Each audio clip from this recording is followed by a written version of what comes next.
Jadi tetap aman sebenarnya manisnya dari buah itu. Setelah makan sebaiknya itu berkumur.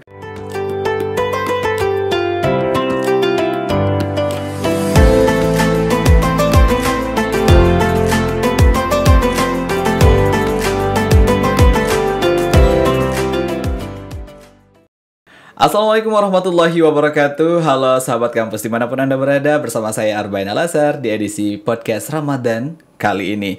Dan di edisi sebelumnya kita sudah membahas terkait dengan pentingnya menjaga kebugaran ataupun kesehatan pola hidup di bulan Ramadan, khususnya di kesehatan ataupun kebugaran jantung. Lalu tentunya kita akan membahas di topik lain yang masih berkaitan dengan kesehatan dan pola hidup di bulan Ramadan.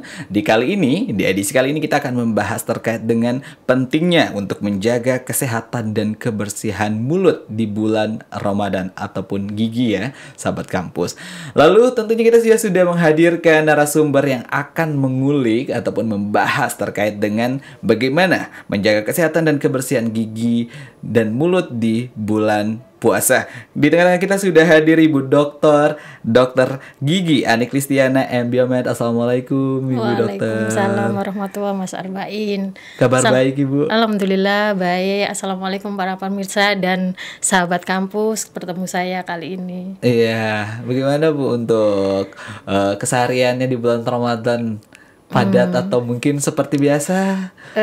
Alhamdulillah Mas Arbain, sebenarnya ya kalau aktivitas sih seperti biasa ya masih ngajar, kemudian melakukan ibadah yang memang mungkin kalau di Ramadan ini kita berharap mendapat pahala yang lebih banyak sehingga ibadah kita diperbanyak. Itu aja sih sebenarnya Mas Arbain. Berarti bukan halangan ya Ibu ya, di bulan Ramadan tentunya tidak beraktivitas lebih semangat ya Ibu ya. Oh iya, benar itu. Lalu kita akan membahas, tentu mengulik ada hal yang mungkin juga menjadi bukan permasalahan topik ini mungkin di keseharian seringkali kita dihadapkan dengan pertanyaan-pertanyaan terkait dengan kesehatan mulut ataupun kebersihan mulut, khususnya di gigi ya.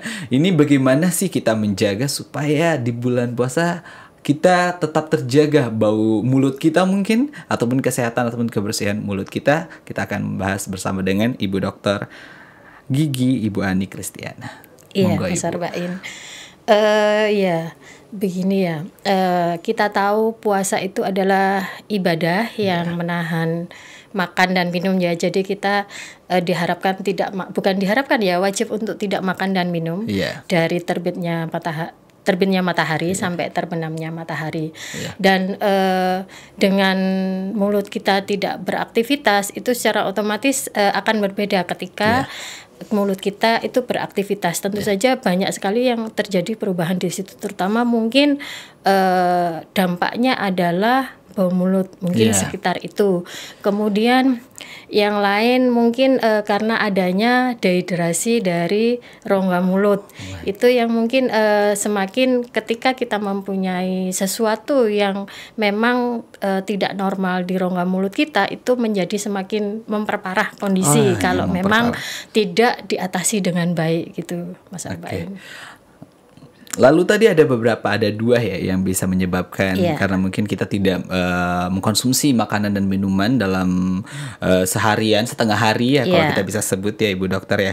Lalu ada dehidrasi di rongga mulut yang menjadi atau mungkin memperparah sehingga mohon maaf terjadi bau mulut seperti itu. Lalu bagaimana sebenarnya langkah apa yang mungkin awalnya bisa mencegah kita buat bagaimana nantinya tidak menghindari hal tersebut, tidak bau mulut seperti itu Ibu? Oh iya, baik.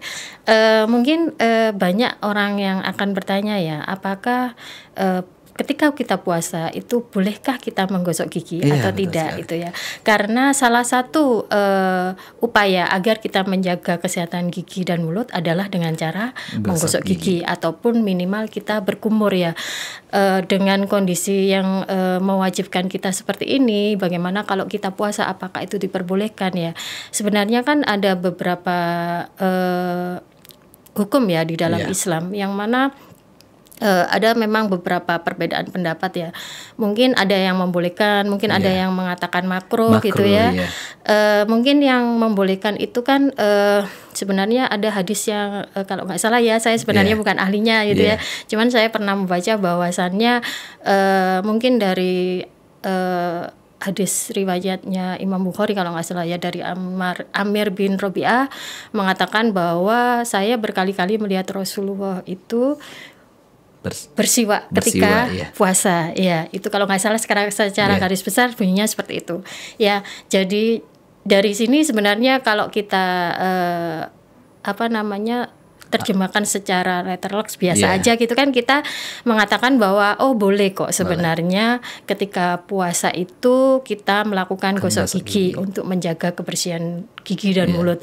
Karena apa? Karena sebenarnya menjaga kebersihan gigi dan mulut itu kan sebenarnya memang sebagai upaya kita agar mulut kita tetap terjaga kebersihannya. Sebagaimana Islam mengajarkan bahwasannya kebersihan itu sebagian daripada iman. Oke, itu yang memang yang memperbolehkan. Ada juga yang mengatakan bahwa hukumnya itu adalah makruh.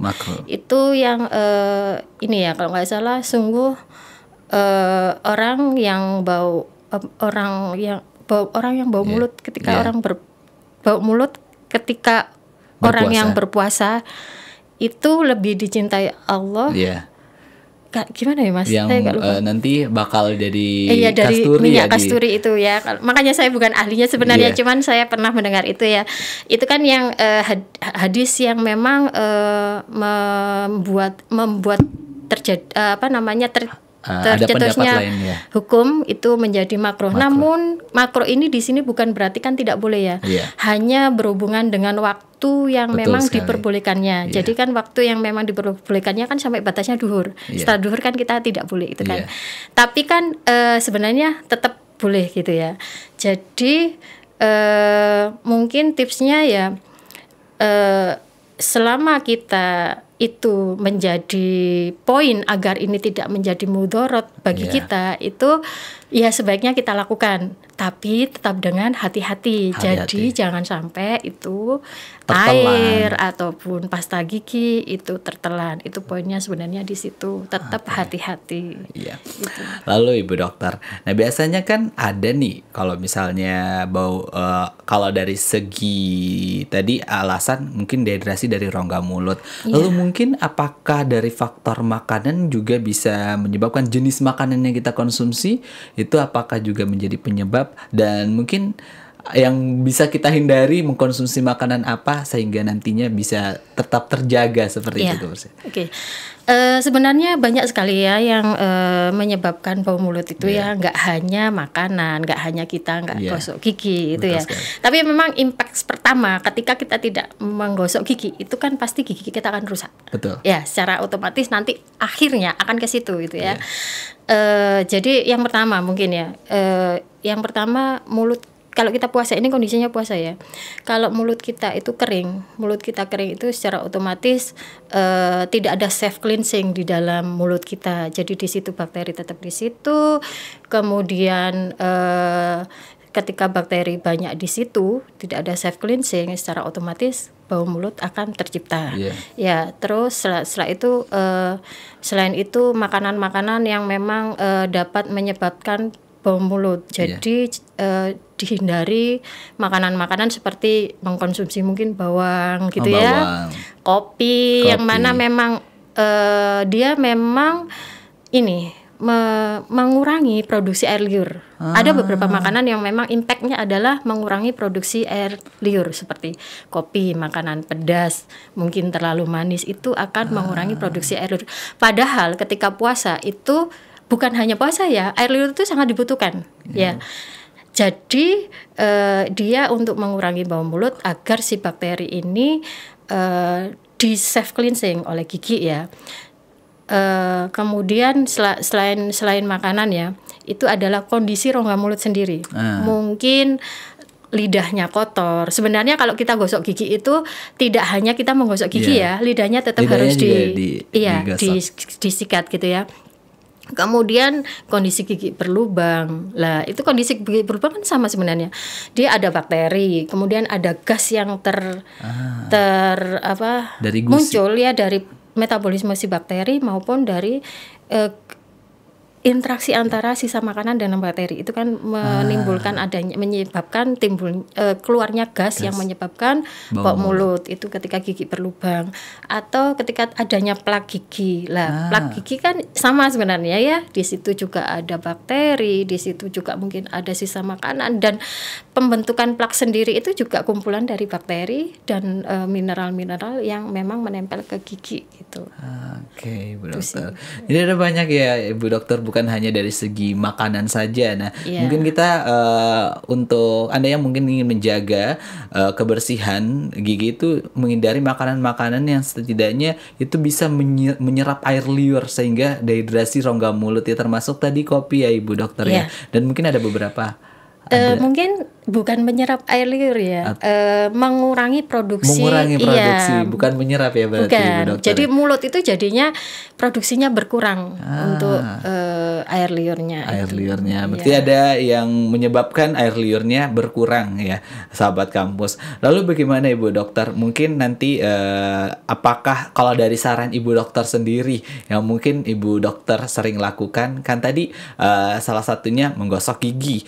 Terus jangan cuma giginya saja ternyata, tapi lidahnya juga harus disikat karena memang kebersihan lidah juga sangat penting, dan kestabilan air liur juga sangat penting juga untuk menjaga kebersihan dari mulut sendiri. Lalu Ibu Dokter sehari-harinya bagaimana sih kalau dari Ibu Dokter sendiri? Jadi banyak ya Mas yang bisa kita lakukan, bagaimana kita dan sebenarnya wajib ya kita lakukan itu agar kita tetap dapat mendapatkan sebuah kesehatan yang maksimal dari gigi dan mulut kita gitu ya. Yang pertama mungkin menjaga kebersihan gigi dan mulut dengan cara gosok gigi ya. Gosok gigi itu kan menggosok semua sisi gigi. Jadi tidak hanya depan aja, tidak hanya samping aja, tapi di dalam juga tetap harus digosok gitu ya. Jadi menggosok giginya juga harus tegak lurus. Jadi lurus. Tidak boleh, kadang kan ada yang gini gitu ya, digeser gitu ya. Itu sebenarnya bukan cara menggosok gigi yang baik dan benar. Jadi kemudian minimal kita gosok gigi itu adalah minimal itu 2 menit Mas, mungkin maksimal bisa 3 atau 4 menit ya. Jadi kita akan tahu bahwa kita sudah banyak nih membersihkan gigi kita gitu. Jadi kadang-kadang orang 1 menit selesai mau ngapain gitu ya atau mandinya cepet-cepetan gitu. Terus jangan lupa lidahnya juga digosok. Habis gitu ketika kita berkumur itu harus mengatupkan gigi atas sama gigi bawah. Jadi jangan membiarkan keluar ya airnya. Bukan keluar, giginya itu kan kadang kita kumur-kumur aja, nggak ada antara gigi atas sama bawah tidak dikatupkan. Kalau dia dikatupkan secara otomatis air itu akan mengalir di sela-sela gigi, ya kan? Jadi sela-sela gigi terlewati oleh air sehingga makanan keluar nih dari sela-sela gigi itu. Itu menggosok gigi yang pertama. Yang kedua, memang harus menjaga kesehatan gigi dan mulut dengan cara mengatasi semua permasalahan yang ada di gigi dan mulut. Contohnya gigi berlubang. Ya sudah, gigi berlubang bagaimana cara mengatasinya? Ya ditambal ke dokter gigi gitu ya. Itu tadi kalau menggosok gigi mungkin pencegahannya. Kalau ini sudah menyelesaikan masalahnya. Kuratifnya. Kalau tadi preventifnya. Kemudian ada plak. Ada plak berarti harus diambil. Bagaimana dengan orang-orang yang sudah tua gitu ya? Biasanya giginya juga sudah rapuh, plaknya juga sudah banyak. Secara otomatis memang dari segi usia penyembuhan itu memang agak lebih lama ya. Tapi ya memang harus bersabar. Makanya itu kenapa kebiasaan menggosok gigi dan mulut itu harus sejak kecil. Kebiasaan untuk merawat gigi dan mulut itu harus sejak kecil. Kalau sudah tua ya sudah terlambat. Tapi kalau terlambat ya bukan berarti tidak harus kita lakukan. Walaupun sudah tua, kita sadar ya sudah ada gigi berlubang ditambal, ada plak diambil. Ya itu tadi. Kemudian kalau apalagi orang sudah tua gitu itu kalau sudah ada plak diambil kadang-kadang giginya goyang. Iya kan? Lah itu memang salah satu resiko yang memang dari segi usia penyembuhannya juga agak lama dan itu harus sabar gitu. Kadang-kadang orang-orang nggak sabarnya di situ. Nanti juga setelah dibersihkan ada lagi plaknya, kemudian gigi kita jadi goyang gitu kebanyakan itu. Terus habis itu dari segi kesehatan gigi ya. Jadi kan kalau dari quote-nya WHO dan beberapa dokter gigi kan memang 6 bulan sekali kita harus kontrol ke dokter gigi walaupun tidak ada masalah gitu ya. Contohnya mungkin masalahnya bisa plak aja sebenarnya, kan kita nggak tahu kalau ada plak. Mungkin hanya orang-orang kesehatan atau mungkin ya orang-orang yang tahu lah itu plak apa gitu kan ya. Terus habis itu kalau kita puasa, ini tadi konteksnya puasa ya. Kalau kita puasa berarti kita untuk menghindari dehidrasi mulut, kita tetap harus minum yang cukup. Iya, itu tadi kalau minum berarti minimal kan 8 gelas ya. Mungkin bisa saat buka 2 gelas, kemudian mau tidur 2 gelas. Mineral ya, Ibu Dok ya. Air mineral. Jangan yang mungkin yang berasa ya. Terus mungkin saat mau tidur 2 gelas. Kalau kita hitung 8 ya, 2 gelas sesudah 2 gelas sesudah buka. Sebelum buka juga nggak masalah. Yang penting 8 ya, yang penting 8 atau lebih gitu ya. Itu kan di sahur. Iya, dan buka, sahur dan buka. Mungkin di sela-sela setelah taraweh, kemudian mau tidur, tengah malam bangun, setidaknya kita berusaha agar mulut kita tidak dehidrasi. Karena kalau tubuh kita dehidrasi karena kekurangan cairan, secara otomatis air liur akan juga terbentuknya berkurang gitu kan, sehingga terjadi dehidrasi di rongga mulut gitu. Kemudian mengkonsumsi makanan-makanan yang bisa memicu produksi air liur. Contohnya makanan-makanan berserat ya, yang memang memproduksi yang setelah dimetabolisme, setelah dia menghasilkan banyak air ya. Contohnya sayur-sayuran, wortel, buah-buahan pir itu kan dapat juga memicu produksi air liur gitu. Terus berarti kalau manis-manisan dari buah aman ya? Iya, karena sebenarnya manisnya buah itu juga aman sih Mas. Jadi walaupun orang sakit contohnya diabetes, asal tidak berlebihan ya. Jadi tetap aman sebenarnya manisnya dari buah itu. Terus itu tadi menghindari makanan-makanan yang menyebabkan adanya aroma tajam gitu ya. Seperti tadi sudah saya sebutkan, mungkin kopi, makanan pedas. Petai mungkin. Ya betul itu. Jengkol yang khas seperti ya. Kalau kita udah berbicara mungkin makanan-makanan yang berkhas seperti petai atau jengkol, bukan hanya di mulutnya saja, mungkin dari pengeluarannya juga berbau juga ya. Di metabolisme di lambung itu kan keluar gas gitu ya, bisa jadi bau mulutnya begitu. Terus habis itu merokok ya. Merokok dikurangi, walaupun kita puasa nggak boleh merokok nih, tapi kan kalau sahur merokok kan itu juga mempengaruhi. Jangan merokok itu. Terus habis itu udah itu sih secara Oke. Tadi sudah sering diulangi kalau misalnya menjaga kebersihan itu dikaitkan dengan mungkin salah satunya dengan bergosok gigi, Bu Dokter. Lalu idealnya berapa kali sih untuk sikat gigi dalam bulan Ramadan? Apakah mungkin pas sahur saja, setelah buka nanti, atau mungkin bisa ditambah 3 kali di sela-sela, atau mungkin kapan nih Bu Dokter? Iya, sebenarnya kan idealnya karena kita berpuasa itu tadi ya, terlepas dari ini saya ketika berhubungan sama Mas Arbain ternyata saya bau mulut saya kan nggak enak gitu ya. Betul. Terlepas dari itu kita akhirnya di tengah-tengah puasa kita harus gosok gigi gitu kan. Betul. Tapi secara ideal kan memang 2 kali minimal 2 kali sehari, maksimal 3 kali lah ya. Jadi ketika mau tidur malam dan setelah sahur itu kan 2 ya. Nanti kalau mau ditambah ya udah ketika tengah-tengah ketika kita puasa. Itu sebenarnya kewajiban untuk menggosok gigi walaupun kita tidak puasa, sebelum tidur dan sesudah makan pagi gitu. Tapi biasanya kan kita setelah mandi ya. Iya, setelah mandi pagi sebelum kita sarapan gitu ya. Gitu kalau makan bersih giginya gitu. Sesudah makan boleh kumur. Jadi kalau kita tidak menggosok gigi kalau kita tidak puasa, itu setelah makan sebaiknya itu berkumur gitu. Berkumur. Iya. Baik, berarti idealnya 2 saja ya Ibu Dokter. Tapi mungkin kondisionalnya kalau kita ada kegiatan mungkin di tengah-tengah hari itu bisa kita bergosok gigi supaya menjaga kesehatan dan kebersihan mulut kita Ibu Dokter. Nah, ternyata itu tadi beberapa tips yang bisa disampaikan dari Ibu Dokter yang telah kita dengarkan bersama, dan salah satu bukan hanya di edisi sebelumnya kita membahas terkait dengan kebugaran jantung yang juga menganjurkan untuk tetap menghidrasi tubuh 8 gelas sehari, dan ternyata juga berpengaruh kepada bagaimana nanti rongga mulut itu kurang terhidrasi kalau kita nantinya kurang mengkonsumsi ataupun meminum air mineral. Lalu kita akan mendengarkan mungkin terakhir pesan kepada para sahabat kampus dimanapun Anda berada terkait dengan bagaimana dari Ibu Dokter sendiri untuk menjaga kebersihan dan mungkin pesan-pesan yang bisa disampaikan nanti. Oke, baik Mas Arbain. Sedikit mungkin ya, biasakan untuk menggosok gigi.